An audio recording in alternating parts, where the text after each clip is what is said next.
V3 news లక్ష్యం సమాజహితం. నేను మీ కావ్య. ముందుగా హెడ్లైన్స్ చూద్దాం.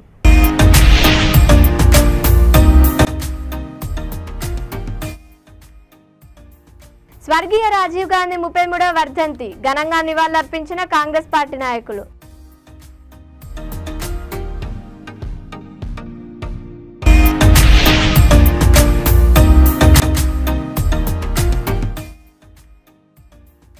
హస్తం పార్టీ మమతత్వ రాజకీయాలకు పాల్పడుతోంది ప్రధానమంత్రి నరేంద్ర మోదీ.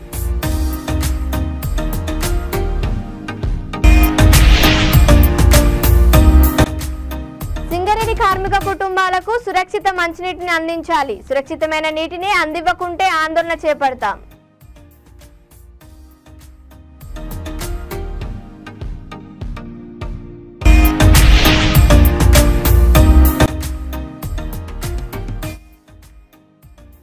మొలకెత్తిన ధాన్యం సైతం కొనుగోలు చేస్తాం. తడిసిన ధాన్యాన్ని మద్దతు ధరకే కొంటాం. డిప్యూటీ సీఎం బట్టి విక్రమార్క. మాజీ ప్రధానమంత్రి స్వర్గీయ రాజీవ్ గాంధీ 33వ వర్ధంతి సందర్భంగా కాంగ్రెస్ పార్టీ నాయకులు ఘనంగా నివాళులర్పించారు. కేబీహెచ్పీ కాలనీ ఫోరం మార్క్ సర్కిల్లో ఉన్న రాజీవ్ గాంధీ విగ్రహానికి కూకట్పల్లి కాంగ్రెస్ పార్టీ బండి రమేష్ స్థానిక నాయకులతో కలిసి పూలమాల వేసి ఘనంగా నివాళులర్పించారు. ఈ సందర్భంగా బండి రమేష్ మాట్లాడుతూ రాజీవ్ గాంధీ ప్రధానిగా దేశానికి చేసిన సేవలు చిరస్మరణీయమన్నారు. దేశంలో సాంకేతిక విప్లవానికి రాజీవ్ గాంధీ ఆద్యుడని అన్నారు. దేశ సమగ్రత సమైక్యతలను కాపాడడం కోసం రాజీవ్ గాంధీ, ఇందిరాగాంధీలు తమ ప్రాణాలనే ఫనంగా పెట్టారని కొనియాడారు. కార్యక్రమంలో నాయకులు సత్యం, శ్రీరంగం, గాలి బాలాజీ, నాగిరెడ్డి, తూము వేణు, సతీష్ రెడ్డి, గొట్టిముక్కల వెంకటేశ్వరరావు, ప్రవీణ్, అప్పారావు తదితరులు పాల్గొన్నారు.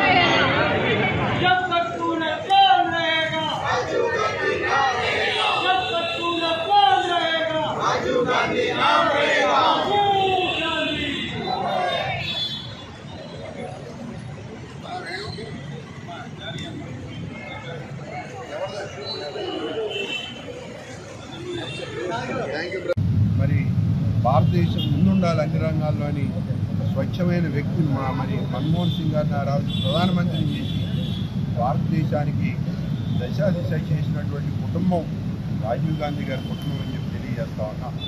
మరి ఇవాళ వారి అడుగుజాడల్లో మా సోదరుడు మరి రాహుల్ గాంధీ గారు బ్రహ్మాండంగా ఒక పరిపక్వత చెందిన నాయకుడిగా 4-5 వేల కిలోమీటర్లు మరి భారతదేశం అంతా తిరిగి కన్యాకుమారి నుంచి కాశ్మీర్ వరకు కూడా ప్రజల యొక్క కష్ట సుఖాలు తెలుసుకుని మరి రేపు 2024 జరుగుతున్న ఎలక్షన్లో బ్రహ్మాండంగా ఒక 400 సీట్లు ఇండియా కూటమి గెలవబోతా ఉంది.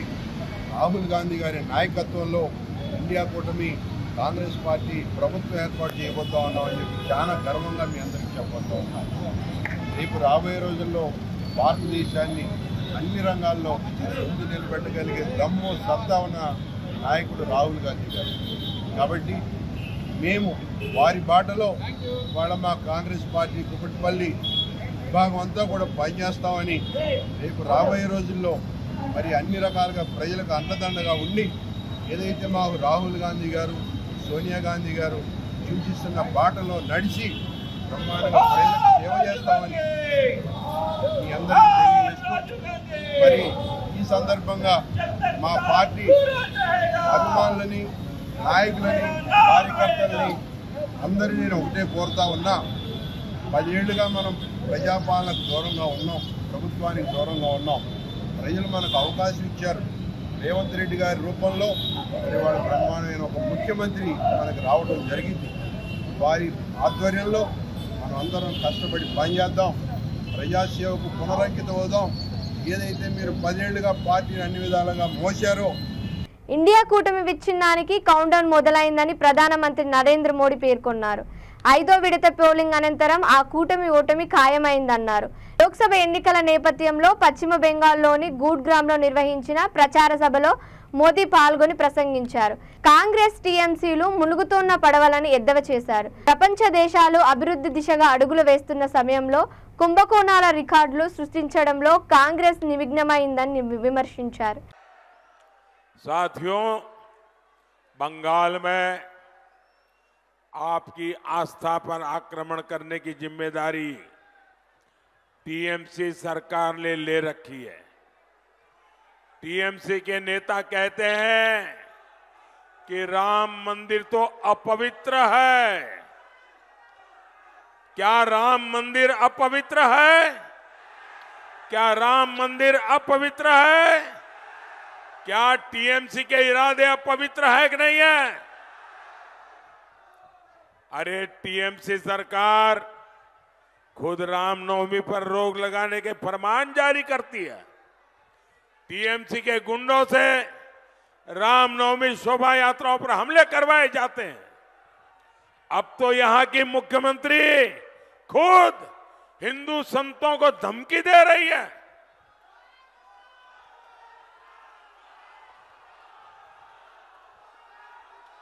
रामकृष्ण मिशन, इस्कॉन, भारत सेवाश्रम संघ, ये हमारे बंगाल की आध्यात्मिक पहचान है।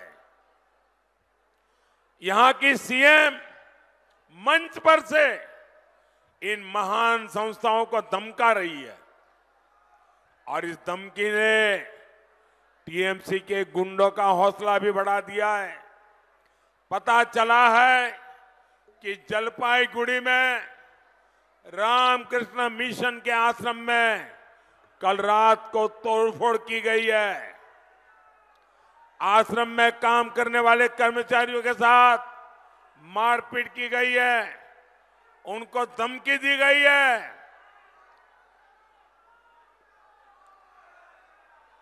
ये बंगाल को अब किस तरह ले जा रही है टीएमसी सरकार? कभी बंगाल में रामकृष्ण मिशन को धमकियां मिलेगी, आश्रम में तोड़फोड़ होगी। क्या किसी देशवासी ने कभी सोचा था? लेकिन अपने वोट बैंक को खुश करने के लिए टीएमसी सरकार हद पार कर रही है। रामकृष्ण मिशन का अपमान, हमारे संतों का ये अपमान बंगाल कभी भी सहन नहीं करेगा।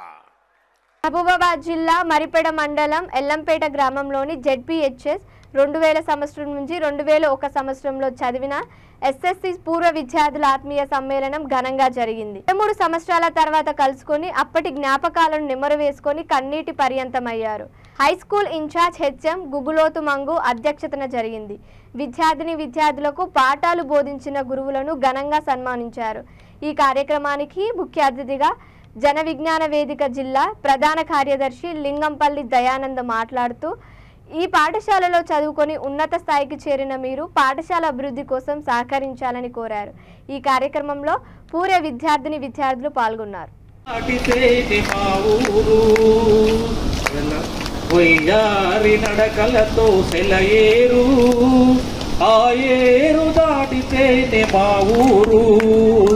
ఊరు మధ్య కోవెల కోనేరు, ఒక్కసారి వస్తిరా తిరిగిపోలేరు.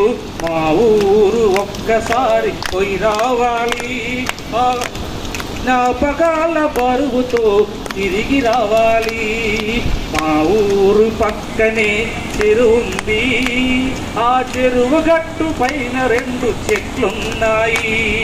మా ఊరి పక్కనే చెరువుంది, ఆ చెరువు పక్కనే 2 చెట్లున్నాయి. ఆ బడిలో నాడుతున్న బతుకమ్మలాట చూడాలి. మా ఊరు గట్టిగా అందరూ, మా ఊరు గట్టిగా, మా ఊరు ఒక్కసారి పోయి రావాలి, ఆ జ్ఞాపకాల బరువుతో తిరిగి రావాలి. చూడండి, ఇప్పుడు మళ్ళీ మీరు పుట్టారు. ఇంటికి వచ్చిన తర్వాత మళ్ళీ తిన్నావా పన్నవా టీవీ చూసినావా, అది ఎంత విపత్కర పరిస్థితి అంటే మన మహిళలందరికీ సీరియళ్ళు, మా తోటలందరికీ బెల్ట్ షాపులు, పిల్లగాళ్ళందరికీ సెల్ ఫోన్లు, మొత్తం సర్వస్వమైన తరుణంలో ఒక్కసారి నా మైండ్లో ఉన్నటువంటి ఈ చెత్తనంతా ఒక్కసారి క్లియర్ చాట్ చేద్దామని చెప్పేసి తీసుకొచ్చినటువంటి వీరభద్రాచారి గట్టిగా సపోర్ట్ కొట్టండి. ఒక్కసారి మళ్ళా దాంట్లో ఉన్నటువంటి వైరస్ మొత్తం పోయి ఈ ఊరు, ఈ సమాజం, నా పిల్లలు, నా క్లాస్మేట్స్, మా అమ్మ నాన్న ఇవన్నీ కూడా ఒక్కసారి మనం గుర్తు చేసింది కదా. అది చెప్పిండు కదా సార్ కూడా. అంటే మొన్న సార్ దగ్గర పోయి ఇంతకుముందే సార్ చెప్పిండు, అసలు మా ఉత్సాహం ఆగలేక నలుగురం, అసలు నా పేరు లింగంపల్లి దయానంద్ అండి, నేను గవర్నమెంట్ జూనియర్ కళాశాల మరిపడలో జువాలజీ లెక్చరర్గా పనిచేస్తున్నా. 91, 92 ఎస్ఎస్సి బ్యాచ్. నాకు సంబంధించి ఎల్లంపేటలో, విసంపల్లిలో అందరూ క్లాస్మేట్స్ ఉన్నారు.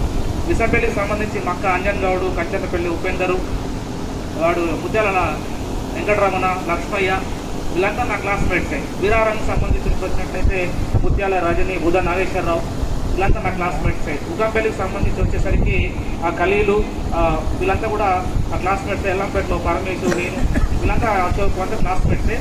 91, 92, 93 విచిత్రమైన పరిస్థితి నాది. సార్లు తెలుసు చాలా సందర్భాల్లో అసలు నీదే క్లాస్మేట్ అని చెప్పి చాలా మంది సార్లు అడిగే సందర్భం ఉన్నది.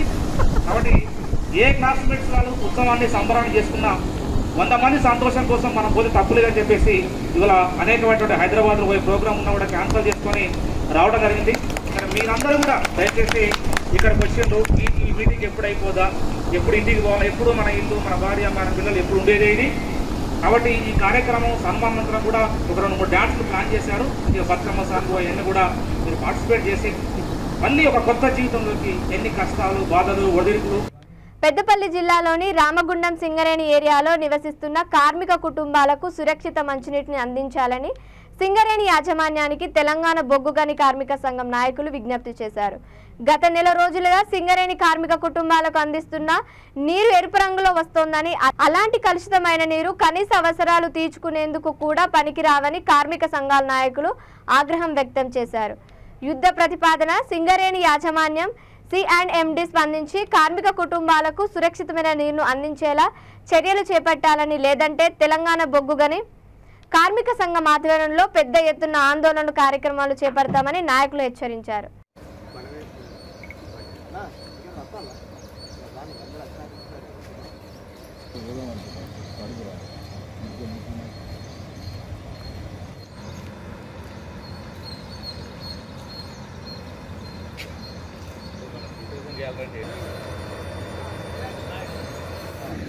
దాని యూజల్ నుండి మన ఎన్టీపీసీ డ్రైనేజ్ వాటర్ తెలుసు. అది అనగా ఈ పాయిల ప్రభావం ఉంటుంది.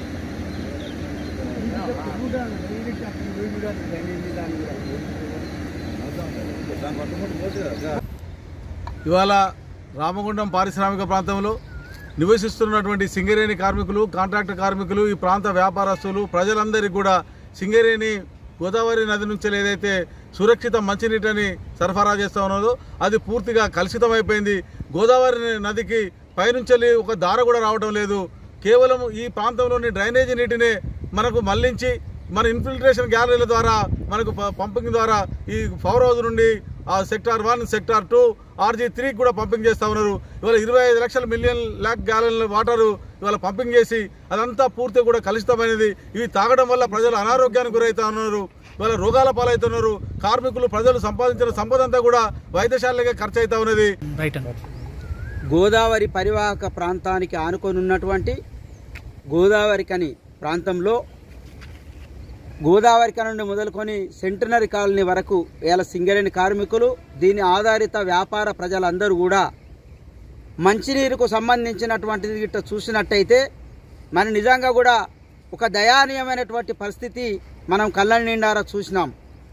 దానికి సంబంధించి గతంలో నిండుకుండలాగా ఉన్నటువంటి ఏదైతే గోదావరి ఉండెనో అప్పుడు ప్రజలకు తాగునీరు ఒకవైపు, సాగునీరు ఒకవైపు, దాంట్లో స్వచ్ఛమైనటువంటి నీరును కూడా ఇచ్చినటువంటి పరిస్థితి.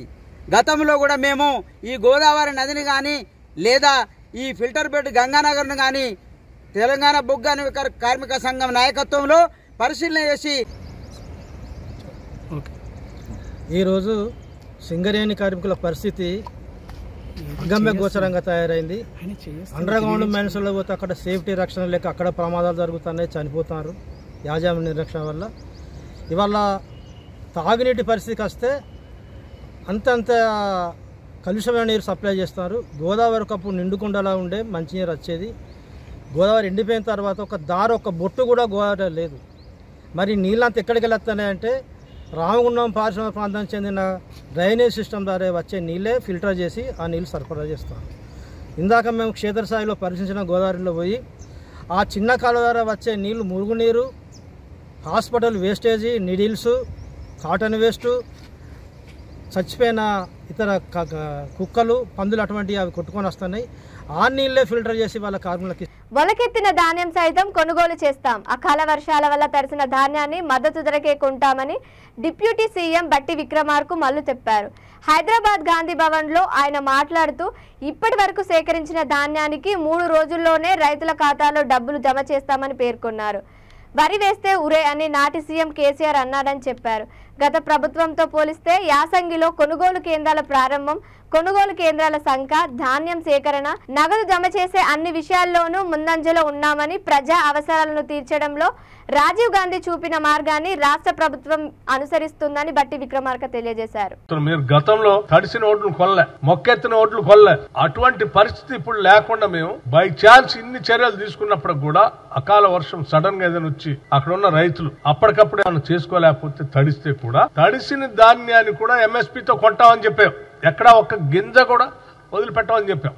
అది ఏ స్థాయి వరకు అంటే చివరికి మొక్కెత్తినటువంటి గింజలను కూడా, మొలకలు వచ్చినటువంటి ధాన్యాన్ని కూడా ఒక్క గింజను కూడా వదిలిపెట్టకుండా అదే ఎంఎస్పీతో, రేటు తగ్గించి కాదు, అదే ఎంఎస్పీతో ఈ ప్రభుత్వం కొంటదని చాలా స్పష్టంగా చెప్పాం. కొంటుంది కూడా.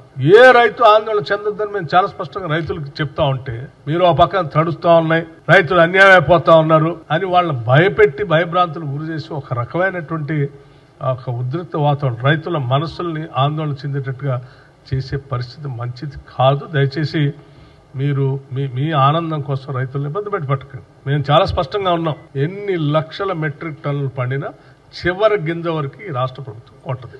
తడిసినా కొంటది, మొలకలెత్తినా కూడా అదే ఎంఎస్పీ రేట్తో కొంటది. మీరు నెలల తరబడి కొన్నటువంటి ధాన్యానికి డబ్బులు ఇచ్చేవాళ్ళు కాదు. మేము కేవలం 3 రోజుల్లో రైతు అకౌంట్లోకి డబ్బులు వేస్తాం. నెలల తరబడి రైతులకు డబ్బులు ఇచ్చేవాళ్ళు కాదు. మేము 3 రోజుల్లో రైతులు ఆ ట్రక్ షీట్ పట్టుకొని మిల్లర్ల చుట్టూ తిరుగుతూ వేసిన కాటా వేసిన ధాన్యాన్ని మా 10 కేజీలు తీశారు, లేకపోతే అది తీశారు, ఇది తీశారు అని చెప్తూ వాళ్ళు డబ్బులు ఇవ్వకుండా మిల్లర్లు బయటికి పంపిస్తూ, లేకపోతే సివిల్ సప్లైస్ వాళ్ళు డబ్బులు ఇవ్వక రకరకాల ఇబ్బందులు పడేవాళ్ళు. ఇవాళ ఏ ఇబ్బంది లేదు. 3 రోజుల్లో 3 డేస్లో డబ్బులు ఇస్తాం.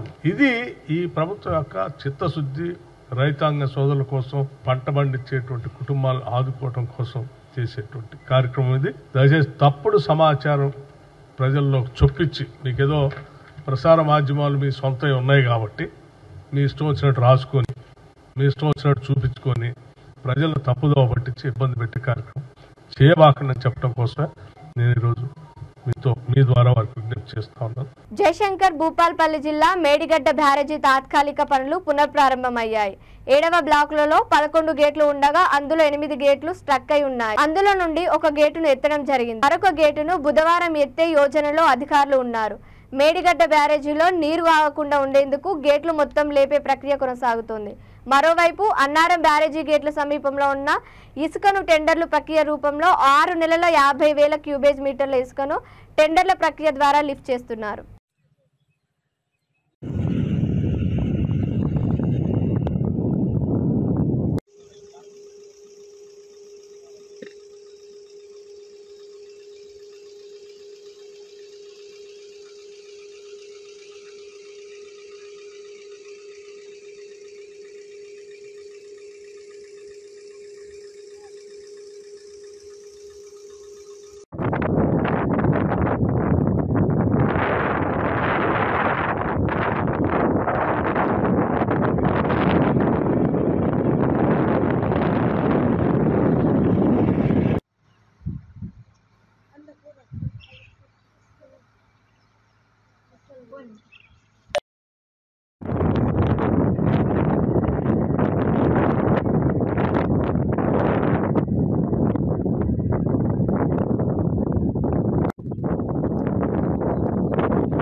కృష్ణా జిల్లా నందిగామ పరిధిలో గల డివిఆర్ కాలనీలో పోలీసులు కార్డన్ సెర్చ్ నిర్వహించారు. ఎటువంటి డాక్యుమెంట్స్ లేని వాహనాలను సీజ్ చేశారు.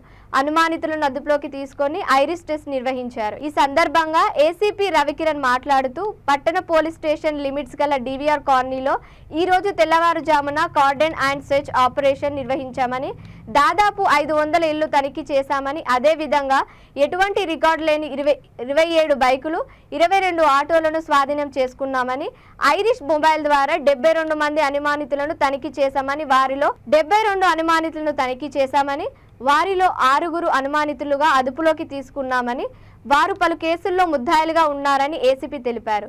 ఈ సర్చ్ ఆపరేషన్లో నందిగామ సిఐ హరీష్, ఎస్ఐలు పండు, దొర, దుర్గా, మహేశ్వరరావు, పోలీస్ సిబ్బంది పాల్గొన్నారు.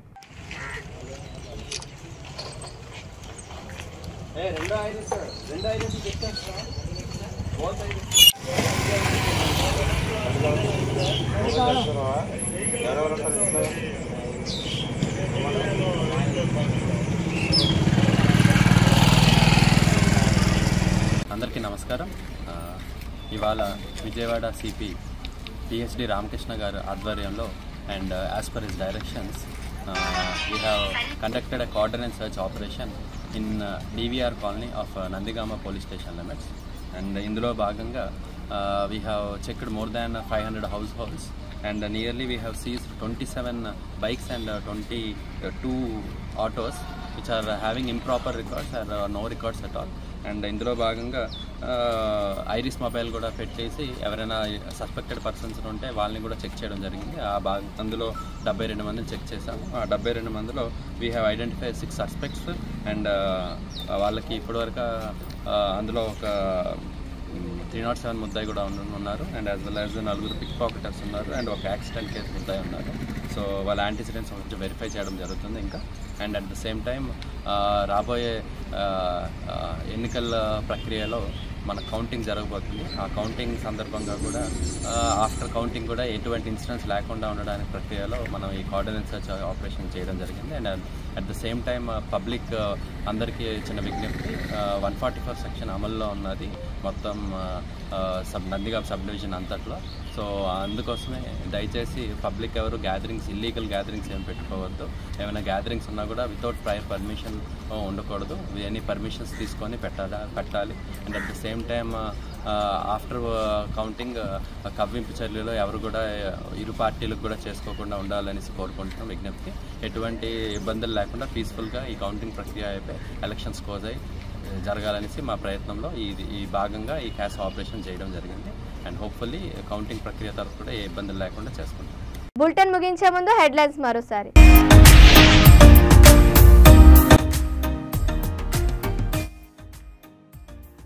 స్వర్గీయ రాజీవ్ గాంధీ 33వ వర్ధంతి ఘనంగా నివాళులర్పించిన కాంగ్రెస్ పార్టీ నాయకులు.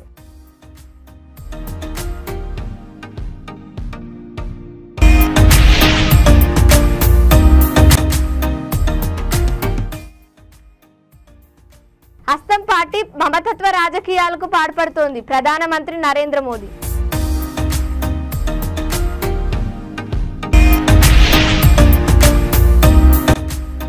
సింగరేణి కార్మిక కుటుంబాలకు సురక్షిత మంచినీటిని అందించాలి. సురక్షితమైన నీటిని అందివ్వకుంటే ఆందోళన చేపడతాం.